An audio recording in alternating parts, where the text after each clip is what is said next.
সাধু সাধু সাধু খাই কঁঠালৰ বাদু।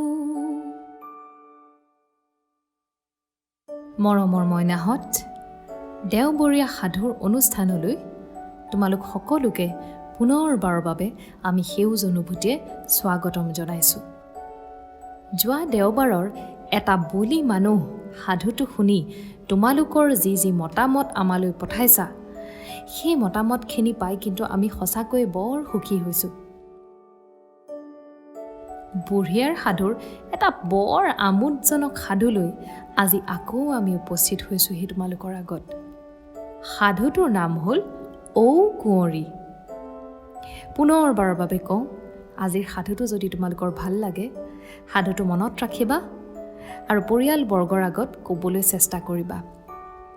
আৰু কৈ থকা অৱস্থাত যদি এটা ভিডিঅ' কৰা, তেতিয়াহ'লে সেই ভিডিঅ'টো ফেচবুক, টুইটাৰ আৰু ইনষ্টাগ্ৰামত #সেউজ অনুভূতি পডকাষ্ট আৰু ইমন সেউজ গোস্বামী আৰু অনুভূতি কাকতি গোস্বামী বুলি টেগ কৰি আমালৈ পঠাবলৈ নাপাহৰিবা। সেই ভিডিঅ'কেইটাৰ ওপৰত মতামত দিবলৈ পালে কিন্তু আমাৰ বৰ ভাল লাগিব। বাৰু সাধুটো শুনো আহাচোন।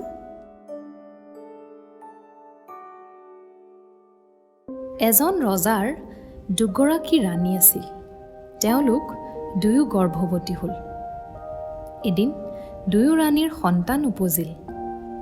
বৰ ৰাণীয়ে এটা ল'ৰা আৰু সৰু ৰাণীয়ে এটা ঔটেঙা পালে। সৰু ৰাণীয়ে তেওঁৰ এটা ঔটেঙাহে উপজিল বুলি মনত বৰ বেজাৰ পাই তাক চোৱা পাতলৈ দলিয়াই পেলাই দিলে। কিন্তু দেখা গ'ল দিনৌ ৰাণীয়ে কাম কৰিবৰ আৰু শুবৰ সময়ত সেই ঔটেঙাটো বাগৰি আহি ৰাণীৰ কাষ পায়হি। এদিন ঔটেঙাটো দুপৰীয়া মানুহ দুনুহ নোহোৱা সময়ত বাগৰি গৈ নৈৰ ঘাট পাই তাতে অলপ ৰৈ আছিল। সেই সময়তে ৰজাৰ কোঁৱৰ এজনে সেই ঘাটৰ অলপ আওহতীয়া ঠাইতে বহি বৰশী বাই আছিল। কোঁৱৰে লক্ষ্য কৰিলে যে ঔটেঙাটোৰ ভিতৰৰ পৰা এজনী দীপলি সুন্দৰী কন্যা ওলাই নৈত গা ধুই উঠি ৰূপেৰে চাৰিওদিশ উজলাই চুলিকোছা ৰ'দত শুকুৱাই লৈ আকৌ ঔটেঙাটোৰ ভিতৰত সোমাই বাগৰি মাকৰ ঘৰলৈ উভতি আহিল। ৰজাৰ ল'ৰাই কন্যাজনীৰ ৰূপ দেখি মোহ গৈ ঘাটতে বৰশী পেলাই থৈ ঘৰলৈ গুচি আহি ৰোষ ঘৰত সোমাল। ইফালে কোঁৱৰক বাপেক মাকে নেদেখি বিচাৰি চলাথ লগাই শেষত ৰোষ ঘৰত শুই থকা দেখিবলৈ পালে। কোঁৱৰক সেইদৰে শুই থকা দেখি ৰজাই কোঁৱৰক সুধিলে, বোপা, তোমাৰ কি হৈছে?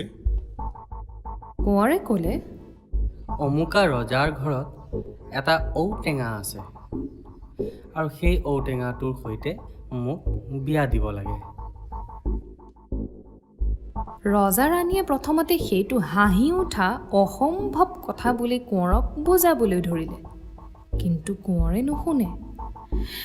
কোঁৱৰৰ খট বান্ধ এৰাব নোৱাৰি বাপেকে ৰজালৈ সেই বাতৰি দি ঔটেঙাৰে সৈতে নিজৰ কোঁৱৰৰ বিয়াৰ প্ৰস্তাৱ কৰি পঠিয়ালে।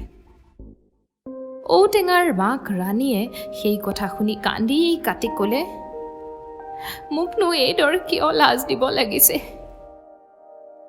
কিন্তু শেষত তেওঁ এৰাব নোৱাৰি সেই কথাত মান্তি হৈ ঔটেঙাটো ধুৱাই পখলাই কোঁৱৰৰ সৈতে তাইৰ বিয়া দিলে।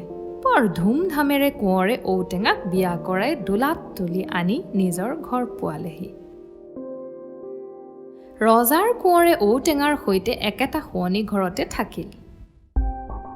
ৰাতি কোঁৱৰে খাবলৈ মাকে যি ভাত পঠিয়াই দিয়ে তাৰ এভাগ কোঁৱৰে খায় আৰু এভাগ থৈ দি শুই থাকে।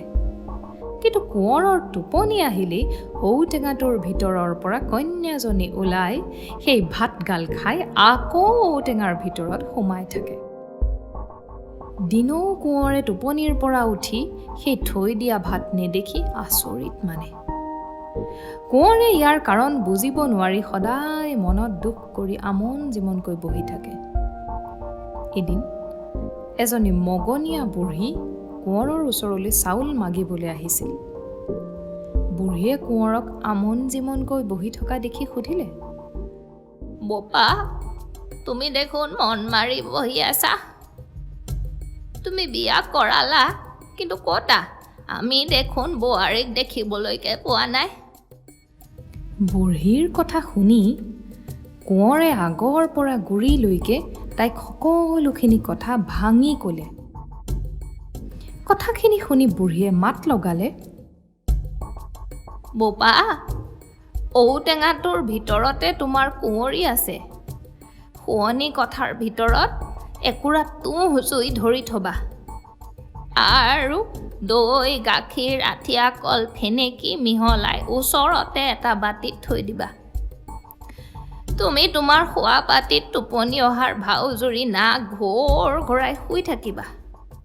তোমাৰ টোপনি আহিছে বুলি ভাবি যেতিয়া সেই ঔটেঙাটোৰ পৰা ছোৱালীজনী ওলাই ভাত খাবলৈ বহিব, তেতিয়া দেখিবা যে ছোৱালীজনী ঠাচকৈ মাটিত পৰি গৈছে। তেতিয়াই লৰালৰিকৈ সেই বাতিৰ পৰা দৈ, গাখীৰ আৰু আঠিয়া কল আনি তাইৰ মূৰত ভৰণ দিবা। দিলেই তাই জ্ঞান পাই উঠি বহিব। বুঢ়ীৰ বুদ্ধি শুনি কোঁৱৰে ৰং পাই তাইক বটা দি বিদায় দিলে। আৰু ৰাতি সেই বুঢ়ীৰ কথামতেই কৰি কুঁৱৰীক লাভ কৰিলে। কোঁৱৰৰ বাপেক মাকে পিছদিনা পুৱা সেই ঘটনা শুনি আৰু বোৱাৰীয়েকক দেখি তেওঁলোকৰ মনত আনন্দই নধৰা হয়।